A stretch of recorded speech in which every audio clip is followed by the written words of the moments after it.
Imagine the vibration of your phone signaling yet another weekend plan, but instead of a spark of joy, you feel a heavy sense of obligation. You'd honestly rather be home categorizing your vinyl collection, or lost in a book than navigating the shallow waters of a crowded brunch. For a long time, I carried a sense of guilt about this, as if my preference for peace was a character flaw. But then I looked into the actual data surrounding those of us who lean towards smaller circles or total seclusion, and what I found was a revelation. Welcome to Quiet Pressure Sketchbook, where we peel back the layers of our internal lives. The University of Chicago offers a brilliant lens through which to view this. They argue that we've been making a massive mistake by grouping two very different states.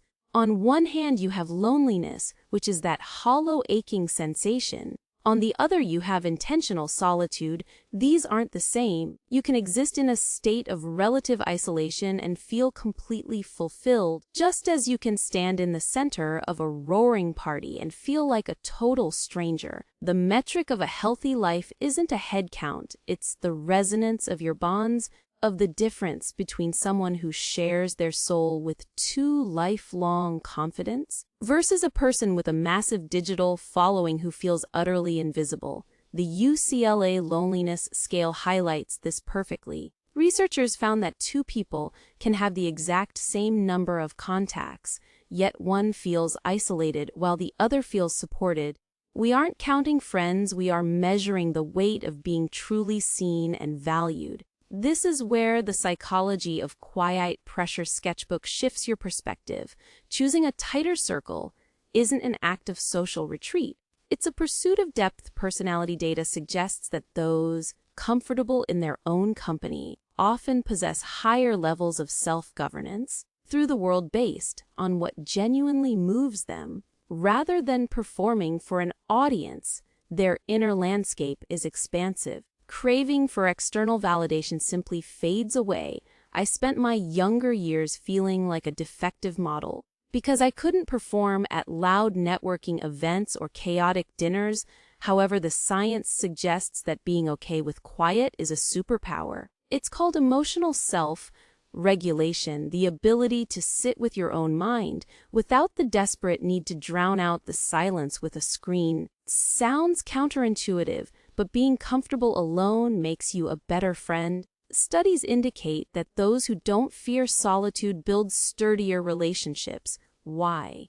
Because they don't reach out to fill a void. Reach out because they actually want to connect. They give their energy to people who respect their soul. This is a mental health necessity in a world that never stops shouting. The academic evidence is staggering. One massive study followed 300,000 people, found individuals with small social footprints who reported zero loneliness, more resilient than people with huge networks who felt disconnected.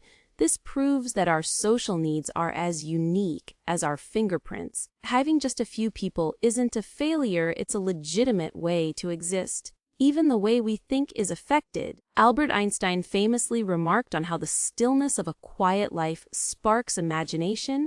Modern brain science confirms it. When you aren't busy decoding social cues or managing group dynamics, your brain enters a divergent thinking state. This is the birthplace of original ideas and complex problem solving. By limiting your circle, you aren't missing out, you're making room for brilliance.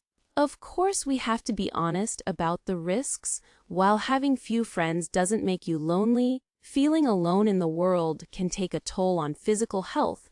The National Institute on Aging has found that chronic isolation impacts heart health, impacts everything from heart health to your cognitive clarity over time. So the vital question isn't how many people do I know? It's do I feel tethered to the people I have? If you look at the psychological profile of those who thrive, you see common threads: a firm sense of identity and introspection. They possess a high self-concept clarity, know who they are without needing a mirror held up. They've realized that solitude isn't a vacuum. It's a sanctuary. It's the space where they process the world and build ideas.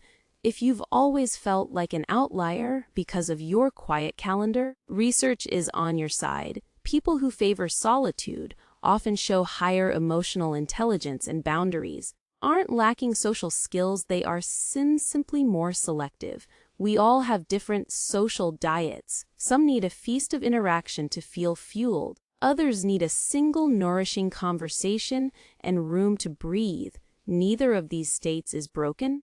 The ultimate takeaway here at Quiet Pressure Sketchbook is about alignment. It's about honoring your place on the social spectrum rather than pathologizing it. The person with two deep bonds and a vivid inner world is living a complete life. The person with 50 acquaintances and no one to lean on is the one truly struggling. We are all just looking for the specific balance of togetherness and time alone that lets us breathe. Sometimes the healthiest choice you can make is to embrace the quiet, even when the world demands you join the noise. This perspective resonated with you, please subscribe to the channel to help us keep producing these deep dives into the human mind. Consider hitting the join button to become a member of the community. I truly value your presence here.